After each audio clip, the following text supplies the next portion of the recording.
Ito po yung ating sewing machine po na try-hard. Napakaganda po nito dahil heavy duty po siya.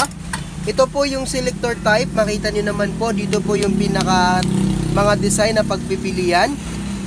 Halimbawa po ang kukunin po natin, ito pong normal. Ito po yung distance, number 4 mas madalang, low number mas pino. And ito po yung reverse backstage. Ito naman po yung selector type. Halimbawa straight, ayan, letter A. Lalagyan natin sa mas madalang number 4, inapakan po natin yung foot pedal. Reverse, backstage, long press. Ayan po yung ating street sewing po. Makita nyo po, napakaganda po. Pag kailangan nyo po ng zigzagger, letter C, ayan. Ilalagay natin sa letter C. Ito naman po yung distance, pinuwan po natin. Inapakan po natin yung foot pedal, automatic lalabas na po yung ating zigzagger. Napakaganda po itong sewing machine po natin dahil madali lang po siya gamitin. Lahat po ng tahi po nito, lahat po nagpapangsyon.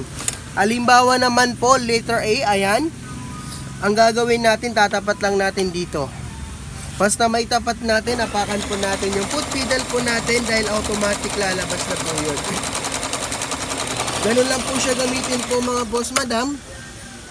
Napaka basic lang po. Ayan po yung ating tahi. Napakaganda po. Pag ang kukunin naman po natin, ito pong kulay dilaw, ilalagay lang po natin to sa double SS sa kulay dilaw. Halimbawa, letter F, ayan. Ilalagay natin dito letter F. Ganun lang po siya kasimple gamitin. Kaya napakadali lang po i-operate itong sewing machine po natin. Ayan po yung piping po. Pag nananahi po kayo sa mga piping, meron na po ito pong machine po natin. Yan, kumbaga po mga boss madam, very easy to use lang po siya i-operate. Pag halimbawa naman po, ito naman po yung tension. Pag pangitan tayo sa ilalim, dito kayo nag-a-adjust. Pag nag-a-adjust po kayo, papunta sa palaki number. Pag gusto nyo po ng normal, lalagay lang po natin to sa ulit sa number 4. Pag halimbawa naman, maglalagay kayo ng thread, dito natin lalagay yung thread natin. Idadaan natin dito, ayan.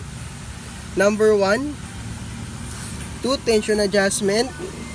3, U-turn lang natin pataas. And number 4, dito po sa teacup, isabit lang natin dyan. Once na may isabit natin, dire-diretso po sa may needle bar, dito. Bali ang pagsuot ng sinulid sa needle, paarap ang labas sa likod. Ayan, makita nyo po mga boss madam, napakadali lang po lagyan ng sinulid. And dito po sa bobbin case, pag naubusan tayo, itulak natin to sa left side. Matatanggal po natin yung bobbin case natin dahil metal bobbin po ito. Dito po tayo mag-refill. Lalagyan natin dyan. I-ball natin yung refill natin. Tulak natin pa kanan. Tapos awakan lang natin to. Inito po luwagan natin papunta sa atin. Apakan po natin yung foot pedal. Automatic po siya nagre-refill. Yung puno nasa atin lang. Pag okay na po yung puno, tulak natin sa left side. Ugutin natin. Tapos sigpitan lang po natin backwards. Ayan. Pag ilalagay naman po natin kahit baliktaran, basta may danyo po dito sa kanal, pag ilayin po natin sobrang smooth. Tapos, ilalagay na lang po natin mga boss madam dito po. Kailangan po maglalak po yan. Yun. And kukunin natin yung sinulid, ikote lang natin to isa, dalawa.